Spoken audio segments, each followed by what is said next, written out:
endokrin merupakan salah satu sistem pengatur utama dalam tubuh vertebrata yang bekerja melalui sekresi hormon oleh suatu kelenjar untuk mempertahankan homeostasis dan mengatur berbagai proses fisiologis. Hormon-hormon tersebut berfungsi sebagai pembawa pesan kimia yang kita kenal dengan neurotransmitter yang kemudian ditransportasikan melalui sistem sirkulasi. Salah satu kelenjar endokrin utama pada manusia yaitu kelenjar tiroid. Kelenjar ini berperan penting dalam mengatur metabolisme dasar, termogenesis, perkembangan sistem saraf, serta pertumbuhan somatik melalui sekresi dua hormon utama, yaitu tiroksin, kita kenal dengan T4, dan triiodotiranin, kita kenal dengan T3. Pada pembahasan kali ini, kita akan membahas mengenai bagaimana mekanisme kerja dari hormon tiroid dalam mengatur metabolisme, perkembangan sistem saraf, dan fungsi organ tubuh lainnya. Lalu kita juga akan mempelajari bagaimana struktur kimia hormon tiroid tersebut mulai dari T3 dan T4, serta proses biosintesisnya dalam tubuh manusia. Lalu apa saja faktor yang mengatur sekresi dan aktivitas hormon dalam sistem hipotalamus hipofisis tiroid. Harapannya setelah pembahasan kali ini kita akan mengetahui mekanisme kerja dari hormon tiroid, mengetahui struktur kimia dari hormon tiroid, dan mengetahui faktor yang mengatur sekresi dari hormon tiroid serta aktivitasnya dalam proses sistem hipotalamus hipofisis tiroid. Kelenjar tiroid merupakan kelenjar endokrin yang terletak pada regio anterior layer, tepat di depan trakea dan di bawah laring. Kelenjar ini memiliki bentuk menyerupai kupu-kupu, terdiri atas dua lobus lateral, kanan dan kiri, yang dihubungkan oleh struktur tipis yang disebut dengan isthmus. Nah, berat kelenjar tiroid pada orang-orang dewasa berkisar antara 10 hingga 20 gram, tergantung pada jenis kelamin, usia, status gizi, dan asupan yodium. Ketinggian kelenjar ini berkisar antara 12 hingga 15 mm dan menutupi cincin kartilago, trakea kedua dan keempat. Berikut merupakan gambaran dari anatomi kelenjar tiroid. Posisi kelenjar tiroid berdekatan dengan sulbung karotid yang mengandung arteri karotis komunis, vena jugularis interna, dan saraf vagus. Struktur internal kelenjar ini terdiri dari folikel-folikel tiroid, yaitu unit fungsional yang tersusun atas sel epitel folikular atau kita kenal dengan tirosit, yang mengelilingi sebuah lumen berisi dengan koloid. Koloid sendiri merupakan cadangan hormon tiroid dalam bentuk tiroglobulin. Sel-sel folikular nantinya bertanggung jawab dalam sintesis dan sekresi T3 maupun T4. Selain itu, tersebar di antara folikel terdapat sel parafolikular atau kita kenal dengan sel C yang berfungsi untuk mensekresikan kalsitonin, yang merupakan hormon yang berperan dalam pengaturan kadar kalsium darah. Selanjutnya adalah histologi dari sel folikular dan sel parafolikular atau C-cells. Sel pada kelenjar tiroid dibagi menjadi beberapa, yaitu sel folikel, koloid, dan sel parafolikular atau yang biasa kita sebut dengan sel C. Sel folikel melapisi folikel-folikel tiroid dan berperan dalam sintesis dan penyimpanan hormon tiroid, yaitu T3 dan juga T4. Sementara sel parafolikel terletak di antara folikel dan menghasilkan kalsitonin yang berperan dalam regulasi kadar kalsium dalam darah. Untuk folikular sel terdapat pada gambar ini dengan gambar agak keunguan. Kemudian untuk parafolikular sel tampak di gambar ini. Selanjutnya adalah pembeda antara sel folikular dan parafolikular. Untuk lokasi, sel folikular sendiri terdapat di dekat membran lamina basal, sementara parafolikular terletak di perifer epitel folikular dan berada di dalam lapisan basal lamina folikel. Untuk bentuk, sel folikel pipih hingga kolumner rendah, parafolikular bulat sedikit memanjang. Untuk ukuran bervariasi, bergantung pada lokasi fungsional, dan untuk parafolikular bervariasi. Untuk sitoplasma, sel folikel sedikit basofilik dan sel parafolikular basofilik atau eosinofilik. Untuk letak nukleus, sel folikular bulat di tengah, sementara sel parafolikular bulat di tengah. Selanjutnya, untuk nukleus, sel folikuler satu atau lebih prominent, parafolikuler satu atau lebih. Untuk aparatus Golgi menonjol untuk sel folikel dan juga parafolikuler. Untuk droplet lipid, pada sel folikuler dapat diidentifikasi, sementara pada sel parafolikuler tidak ada. Untuk karakteristik lain pada sel folikuler adalah di lamina basal terdapat kompleks Jungki tipikal, aparatus Golgi, granula sekretori, fagosom, lisosom, dan mikrofili. Untuk sel parafolikuler, banyak vesikel sekretori, RE kasar lebih sedikit, dan aparatus Golgi lebih besar. Selanjutnya merupakan sintesis hormon tiroid T3 dan T4 dari tirosin dan iodida. Hormon tiroid T3 dan T4 merupakan komponen utama dalam pengaturan metabolisme, pertumbuhan, serta perkembangan sistem saraf pusat. Sintesis hormon ini berlangsung dalam kelenjar tiroid melalui serangkaian tahapan yang kompleks yang sangat bergantung pada tirosin dan iodida. Gangguan pada sintesis hormon ini dapat menyebabkan kelainan klinis. Komponen utamanya yaitu tirosin merupakan asam amino pada protein triglobulin sebagai substrat pembentuk hormon. Kemudian ada iodida, yaitu ion organik dari makanan yang diperlukan dalam jumlah yang cukup. Tiroglobulin merupakan protein yang besar, mengandung banyak residu tirosin untuk diiodinasi.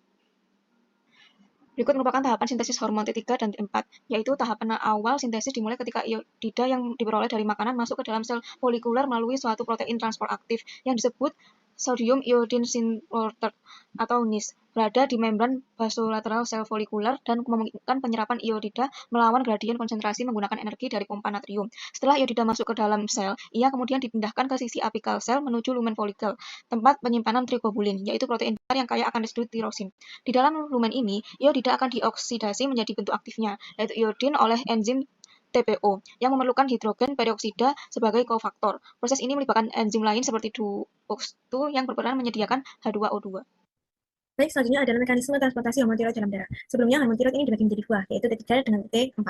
Nah, sebelum keluar dari sel folikuler, T3 sama T4 ini masih menjadi bagian dari tiroglobulin. Nah, untuk dapat bisa keluar dari sel folikuler, dia harus melalui proses pinositosis, di mana terdapat lisosom yang berada pada sel folikuler yang akan mengikat tiroglobulin yang mengandung T3 dan T4 bersama endosom. Nah, di dalam vesikel tersebut terjadi pemisahan antara T3 dengan T4. Kemudian setelah T3 dengan T4 ini berhasil keluar dari sel folikuler, dia akan segera masuk ke pembuluh darah. Nah, untuk dapat masuk ke dalam pembuluh darah ini, dia melalui protein transporter membran, salah satunya adalah MCT8. Nah, setelah berhasil masuk ke dalam pembuluh darah, dia akan diikat oleh protein transporter yang ada di dalam darah. Nah, protein yang ada di dalam darah tersebut diantaranya tiroksin binding globulin, transthyretin, albumin, dan lipoprotein. Nah, dari keempat protein transporter yang ada di dalam darah, yang paling memiliki afinitas terbesar untuk mengikat hormon tiroid yaitu tiroksin binding globulin, di mana dia mampu mengikat 75% T4, kemudian 80% T3. Nah, saat menuju ke sel target, T4 akan diubah menjadi T3, karena pada sel target biasanya reseptor terhadap T3 ini lebih reaktif dibanding T4. Selanjutnya adalah mekanisme kerja hormon tiroid di tingkat seluler. Hormon tiroksin atau T4 dan triiodotironin atau T3 diproduksi oleh kelenjar tiroid. T4 mengandung 4 atom yodium dan bersifat tidak aktif secara transkripsi. Sekitar 80% dari hormon tiroid yang diproduksi T4 akan dikonversi menjadi T3 yang aktif melalui aksi enzim deiodinase. Hormon tiroid T3 dan T4 akan memasuki sel melalui protein transport membran yang spesifik. Hormon ini bersifat lipofilik sehingga memerlukan transporter khusus untuk dapat melewati membran sel. Setelah masuk ke dalam sel, hormon tiroid akan berikatan dengan reseptor spesifik di dalam nukleus, yakni reseptor nuklear yang berfungsi sebagai faktor transkripsi. Kompleks hormon dan reseptor yang terbentuk kemudian akan berinteraksi langsung dengan DNA. Interaksi ini terjadi pada sekuens DNA spesifik yang disebut thyroid response elements atau TRE. Interaksi kompleks hormon reseptor dengan DNA akan menghasilkan sintesis mRNA baru melalui proses transkripsi dan sintesis protein baru melalui proses translasi. Protein baru yang dihasilkan akan berpengaruh terhadap peningkatan jumlah mitokondria dalam sel, peningkatan laju metabolisme, peningkatan konsumsi oksigen. Hormon tiroid juga merangsang produksi ATP yang akan digunakan untuk proses metabolik seluler dan pemeliharaan gradien ionik melalui pompa Na+, K+, dan ATPase. Mekanisme kerja hormon tiroid termasuk dalam kategori slow acting hormones karena memerlukan sintesis protein baru, membutuhkan waktu untuk proses transkripsi dan translasi. Hormon tiroid memiliki efek yang sangat luas pada hampir seluruh sistem organ tubuh, karena setiap sel yang memiliki reseptor tiroid dapat mengalami perubahan metabolik yang signifikan. Regulasi fungsi tiroid dikendalikan oleh sumbu hipotalamus, hipofisis, tiroid atau HPT axis, yang merupakan jalur hormonal penting dalam tubuh. Proses ini dimulai dari hipotalamus yang mengeluarkan hormon TRH atau thyrotropin releasing hormone, yang kemudian merangsang hipofisis anterior untuk mensekresikan hormon TSH atau thyroid stimulating hormone.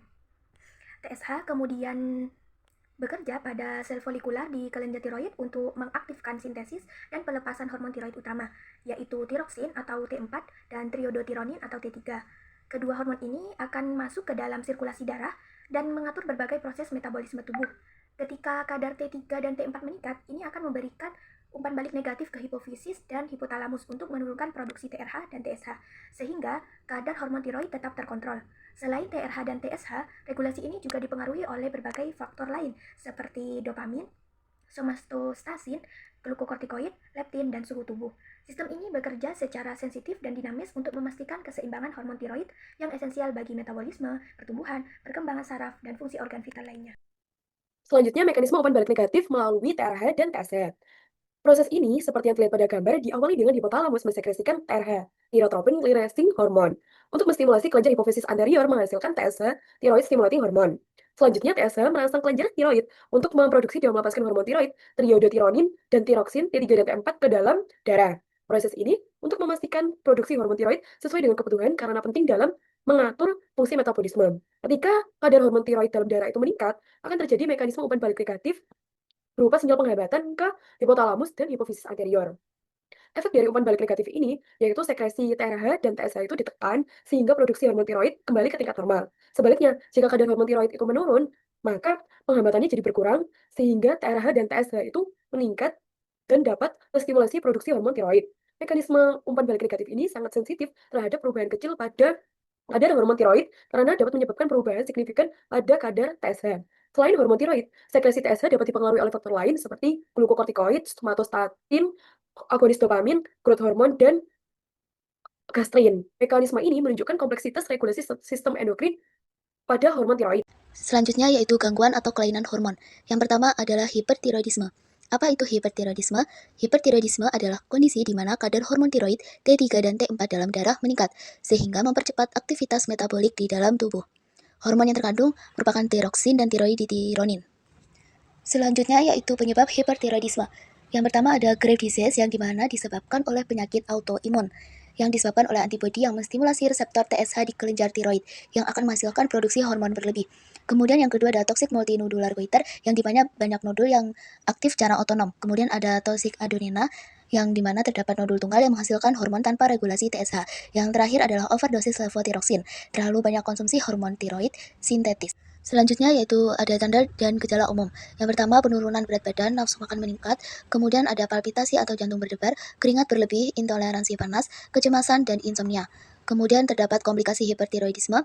Yang pertama ada krisis tiroid toksik, ditandai dengan kondisi darurat, gejala berat dan cepat memburuk. Kemudian ada osteoponia dan osteoporosis, yang yaitu percepatan metabolisme tulang, sehingga menyebabkan meningkatnya resiko patah tulang. Gangguan pada hormon tiroid selanjutnya adalah hipotiroidisme atau hipotiroid, di mana kondisi ini terjadi ketika kelenjar tiroid tidak dapat memproduksi hormon tiroid dalam jumlah yang cukup. Kelenjar tiroid sendiri berfungsi untuk menghasilkan hormon T4, tetrahidrotironin, dan T3 triodotironin untuk metabolisme tubuh dan mengontrol fungsi kerja tubuh lainnya. Kekurangan hormon tiroid pada hipotiroidisme bisa mengganggu detak jantung, suhu tubuh, dan seluruh aspek metabolisme. Untuk pengobatan gejala ini sendiri dapat dilakukan dengan mengurangi gejala yang dialami oleh pasien, yaitu dengan memberikan levothyroxine atau obat hormon tiroid buatan. Umumnya penyakit hipotiroid bisa berlangsung dalam jangka yang panjang, sehingga obat ini perlu dikonsumsi seumur hidup agar penyakit ini bisa dikendalikan. Berdasarkan lokasi gangguannya, penyakit hipotiroidisme dapat dibagi menjadi dua, yaitu hipotiroidisme sekunder dan hipotiroidisme primer. Hipotiroidisme sekunder adalah gangguan yang terjadi pada kelenjar pituitari otak yang merangsang produksi hormon oleh kelenjar tiroid. Sedangkan hipotiroidisme primer adalah gangguan yang terjadi pada kelenjar tiroid itu sendiri.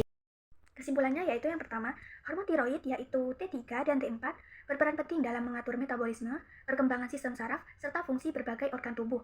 Hormon ini bekerja dengan masuk ke dalam sel target dan berikatan dengan reseptor nuklear yang kemudian memicu ekspresi gen dan sintesis protein yang meningkatkan laju metabolisme, produksi energi, serta aktivitas fisiologis lainnya.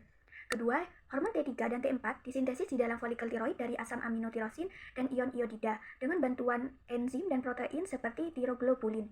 T4 mengandung 4 atom iodium dan sebagian besar dikonversi menjadi T3 di jaringan perifer. Proses biosintesis ini sangat bergantung pada ketersediaan iodium dari lingkungan serta melibatkan tahapan seperti iodisasi, pinositosis, dan proteolisis triglobulin. Ketiga, sekresi hormon tiroid diatur melalui sumbu hipotalamus, hipofisis tiroid atau HPT axis dengan TRH dari hipotalamus merangsang sekresi TSH dari hipofisis yang kemudian memicu produksi hormon tiroid oleh kelenjar tiroid.